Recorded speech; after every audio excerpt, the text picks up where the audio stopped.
Section 1. You will hear a woman phoning to inquire about exhibition information. First, you have some time to look at questions 1 to 4.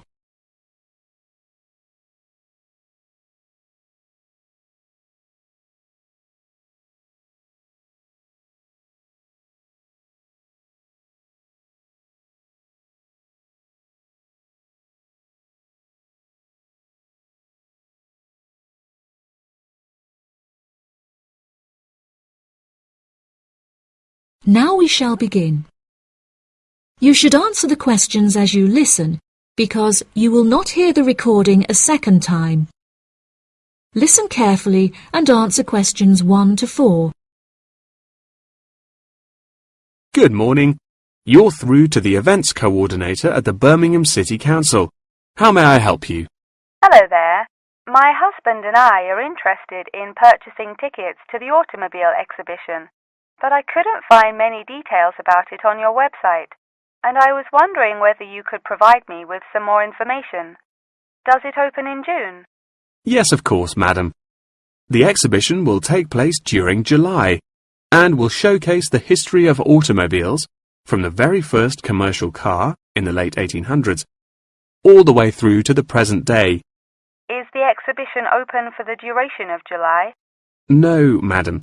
The exhibition will last 3 days, from the 1st of July to the 3rd of July, and then the cars will be taken to another exhibition. Okay. Does the exhibition focus on a certain manufacturer? No, it will showcase a wide range of manufacturers. Wonderful. I'm ever so fed up of going to these shows and only seeing one manufacturer.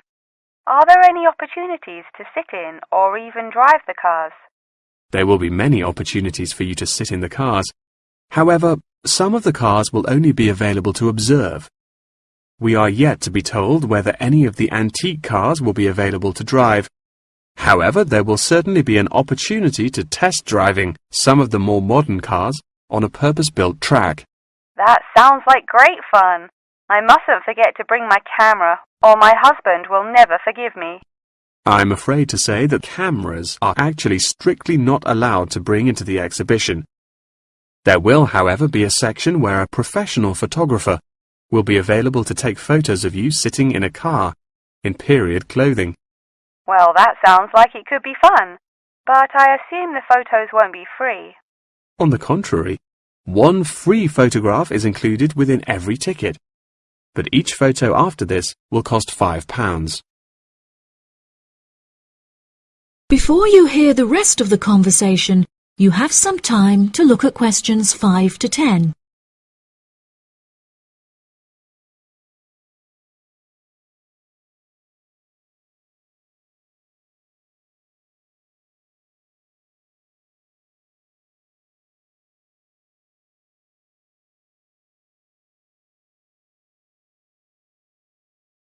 Now listen and answer questions 5 to 10. That's a nice surprise. Not many things are free anymore. I've been asking around about the ticket prices, but I haven't yet had a definite answer.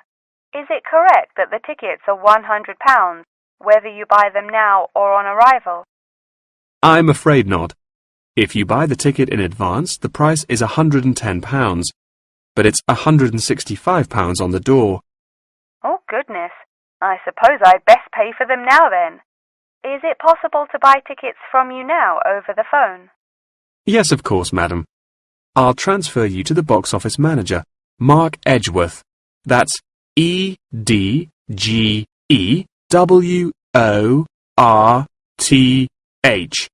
And he will probably need to take your credit card details and some personal details.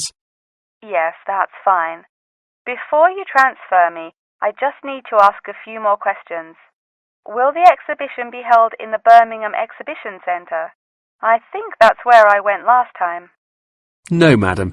The Birmingham Exhibition Centre is currently undergoing some renovations, so this year all exhibitions will be held in the Summer Palace. Summer Palace?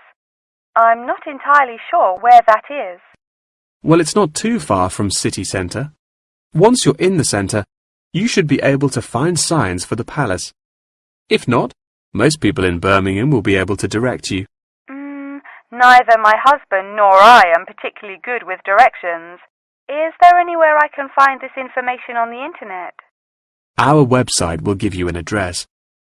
Perhaps you could visit www.directions.com for more detailed information, and they should be able to provide you with step-by-step instructions. Okay. And is this the best way to contact you, by phone? I think the most convenient way to contact us is inquiring online, which is much simpler than having to dial various different numbers to reach the right person. Unless you have any more questions, I'll transfer you now. No, that's great. Thank you for your help. That is the end of section 1. You now have half a minute to check your answers. Section 2. You will hear part of a talk given by a member of staff at a hospital. First, you have some time to look at questions 11 to 15.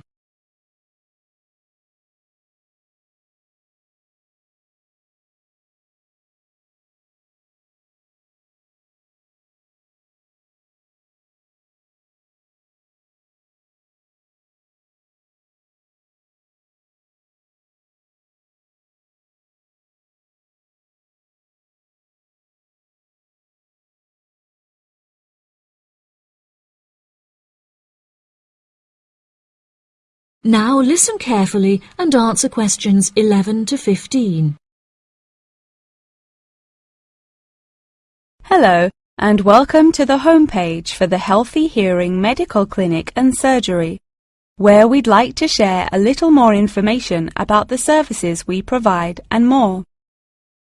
Our hospital is one of the leading specialized hospitals in the United Kingdom, attracting the very best healthcare professionals from around the globe.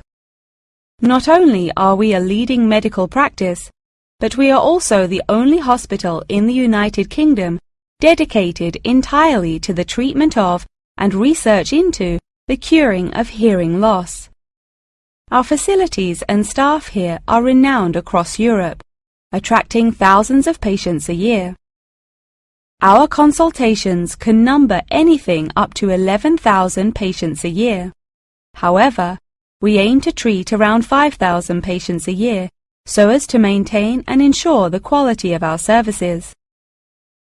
Our patients are guaranteed the highest standard of care, as well as the use of our first-class facilities. All patients requiring overnight treatment are provided with their own private room with ensuite facilities, as well as a state-of-the-art entertainment center, which includes a flat-screen LCD television and PlayStation. Appointments with our healthcare professionals can be made at any time during the week, with female doctors available between 8 a.m. and 11 a.m. If you need to see a doctor outside of these times, please visit the Out of Hours page of our website for more information. Our doctors are all trained to an exceptionally high standard and practice a vast array of specialities. Mr. Roberts is a fully qualified ear and throat specialist. Mr. Edwards is a pediatric hearing specialist, while Mr. Green specializes in reversing hearing loss. For more details about our people, please visit the staff members page on our website. During a consultation, doctors will sometimes decide medication is required, for which patients should receive a prescription. There are several pharmacies within the city. However, we recommend that patients use the pharmacy housed within our healthcare facility. Our in-house pharmacy is well stocked at all times. Our products are competitively priced, and our pharmacists are on hand to help and advise from 8 a.m. until 10 p.m. from Monday to Saturday, and from 9 a.m. until 12 p.m. on Sundays. If you require any help outside of these hours, please see our Out of Hours page on the website. Since the Healthy Hearing Medical Clinic and Surgery also functions as a teaching hospital, we aim to provide our students with every opportunity to expose themselves to medicine in practice. Therefore, we would like to encourage our patients to give their consent for a medical student to attend their consultations. If our patients are not comfortable with this, there will be a form at reception where patients will be able to opt out. Before you hear the rest of the talk, you have some time to look at questions 16 to 20.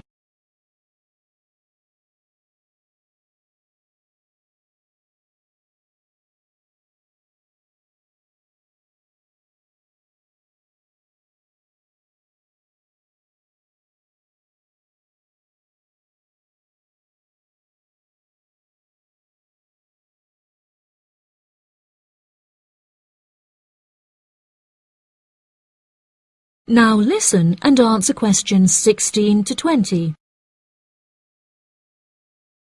Now, please look at the map I've given you of the Healthy Hearing Medical Clinic and Surgery. For those not familiar with our practice, reception can be found through the main door at the end of the corridor. If your consultation is booked with Mr. Green, you need to go through the main door and turn right by the nurse's desk, and his office is at the end of the corridor on your left-hand side.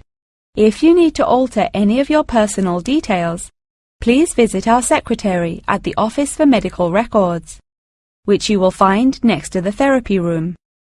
If you're awaiting surgery, please first check in with reception before taking the first door on the right after you enter the clinic.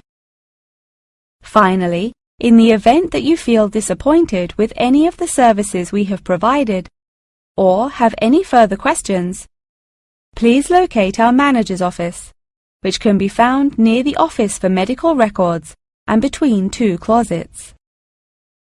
If you have any more questions about the Healthy Hearing Medical Clinic and Surgery, please do not hesitate to contact us on 01 256 111 111. That is the end of section 2. You now have half a minute to check your answers. Section 3. You will hear Jim and Jane, two students, talking about their professor's lecture. First, you have some time to look at questions 21 to 25.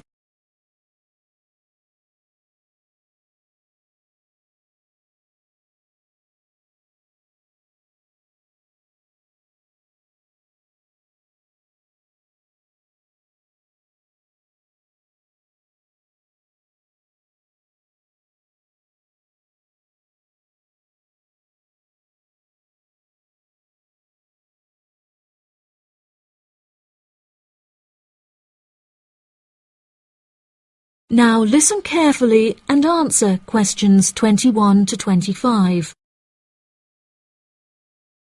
Jane, what did you think of Professor Morgan's lecture? I don't know about you, but I find it incredibly difficult to believe that light influences the environment as much as he says. I've never seen any journal articles, websites or anything that verifies his arguments. It's stupid. On the contrary, I've seen a great deal of research supporting his argument from a wide range of renowned scientists. Have you looked at the recommended textbook listed on the course outline given to us at the beginning of the semester? All the information is in there. Perhaps you've just been looking in the wrong places. I never look at the course outlines. I have so many loose sheets of paper I tend to lose anything I'm given by the end of the day. What's the textbook they recommend? And where can I get it from? I should probably go buy it soon. I'm already behind in the course. Yeah, you definitely should buy it. And our grades are more important this year. It's called The Influence of Light on the Environment. You should be able to find it in the bookshop on campus. If not, they'll order it within 2 weeks. In the meantime, you should read up on Ken Simpson's work. He argues that in order to protect natural habitats, governments should endeavour to turn off lights in cities at night. Well, that's controversial. I doubt any government would be willing to do that any time soon. I imagine roads would become quite dangerous without street lighting.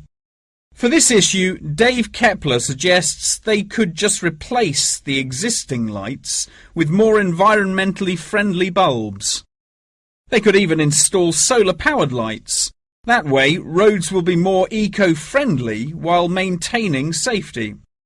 Although I guess they wouldn't be particularly effective in colder countries, especially during the winter.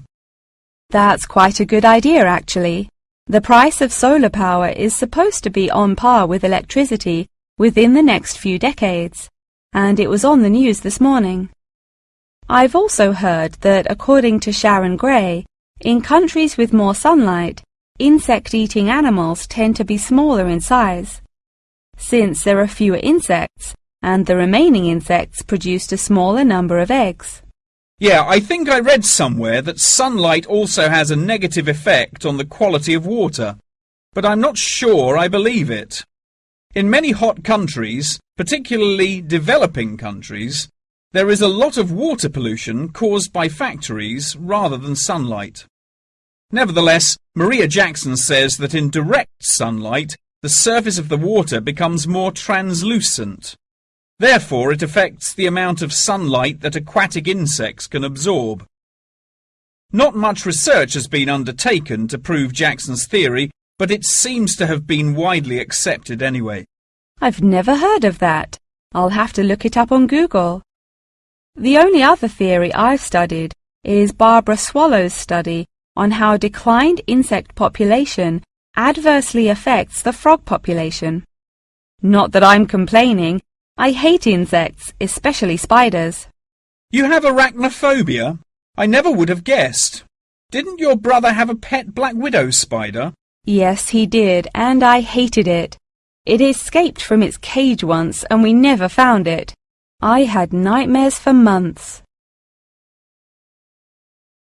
Before you hear the rest of the conversation, you have some time to look at questions 26 to 30.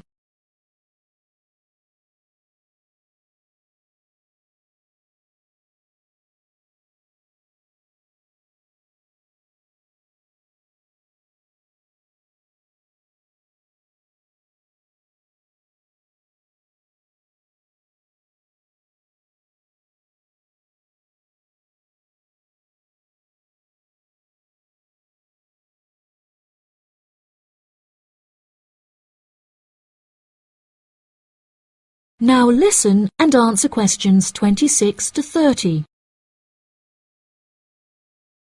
Okay, now I'm getting goosebumps. Let's change the subject.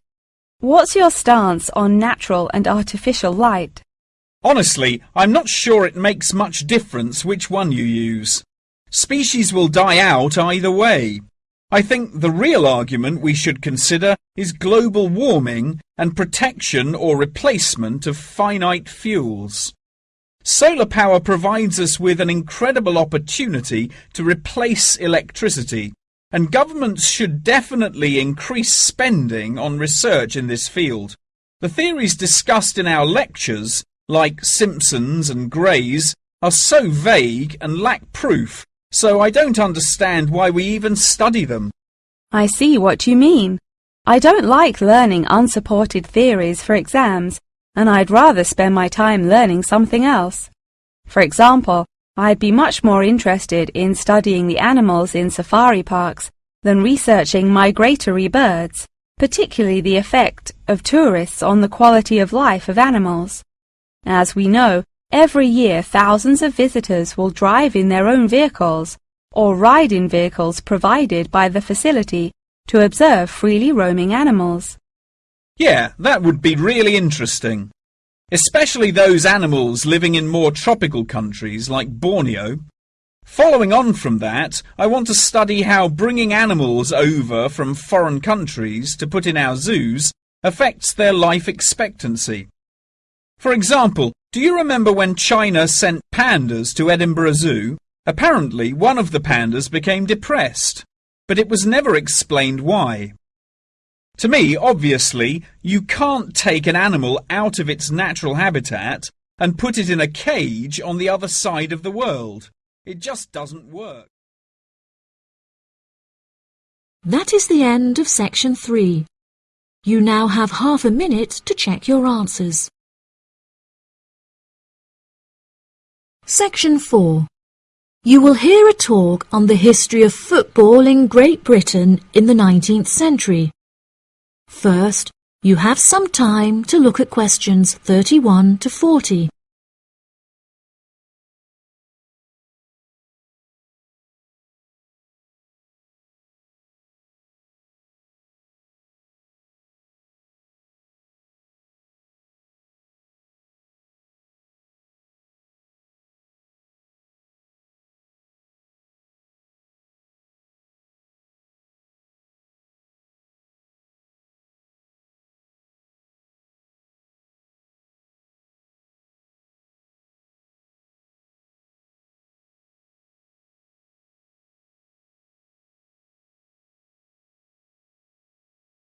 Now listen carefully and answer questions 31 to 40.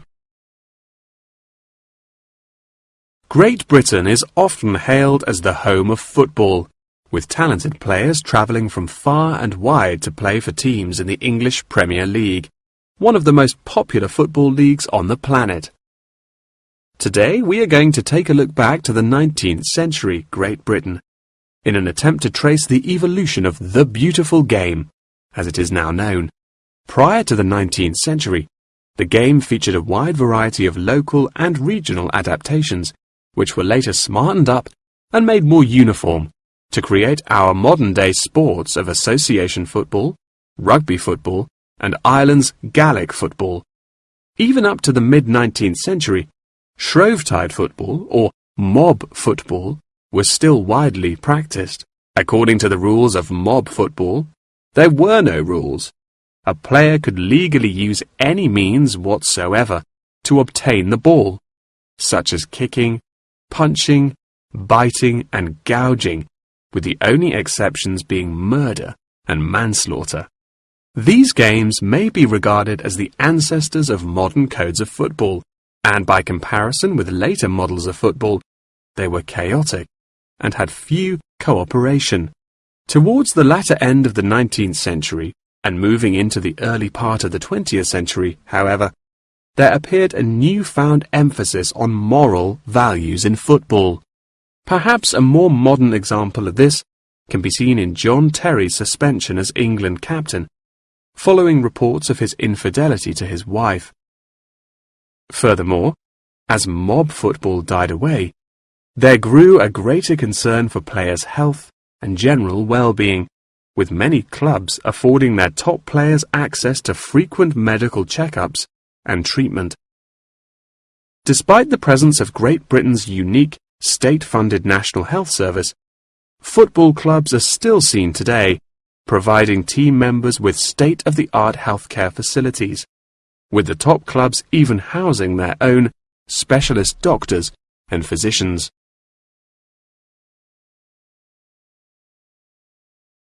Today, football is a key feature of school children's day-to-day education, particularly for boys.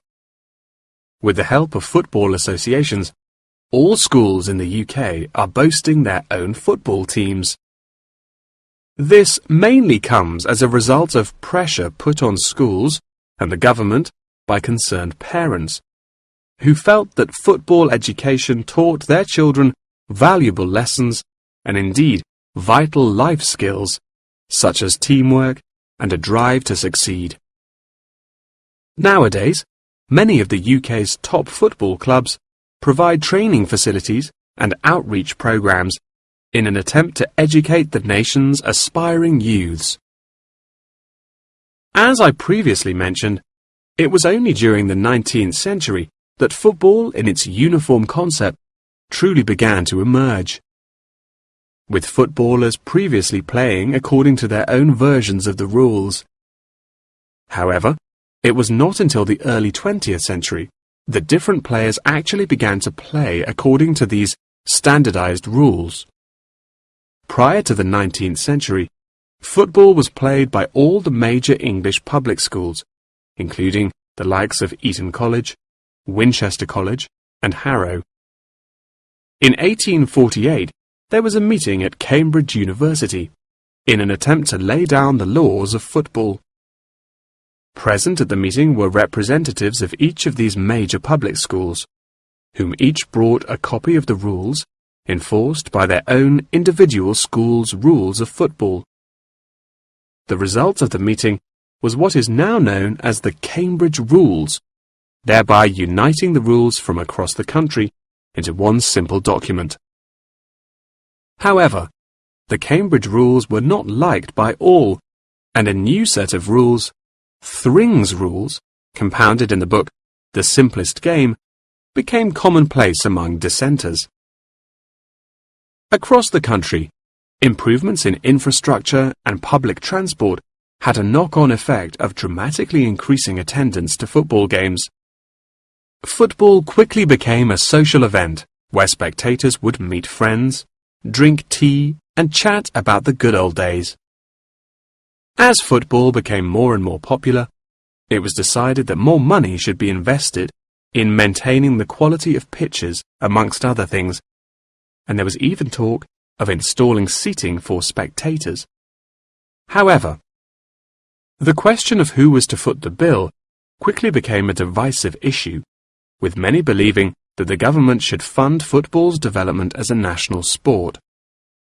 But in the end, the onus fell upon Britain's local and regional football clubs for the funding and development of the Football Association. They became responsible for the upkeep of football grounds, began to pay their best players a small salary, and organised competitions against other local and regional teams. And there began England's Football Association, or the FA, as we know it in its current form, the governing body of football in England. As the FA continued to grow and accumulate greater wealth, it was able to attract more and more talented young men from across the country, before finally accepting professional talent in the early 20th century. Today, football is played at a professional level all over the world. Millions of people regularly go to football stadiums to follow their favourite teams, while billions more watch the game on television or on the internet. That is the end of section 4. You now have half a minute to check your answers.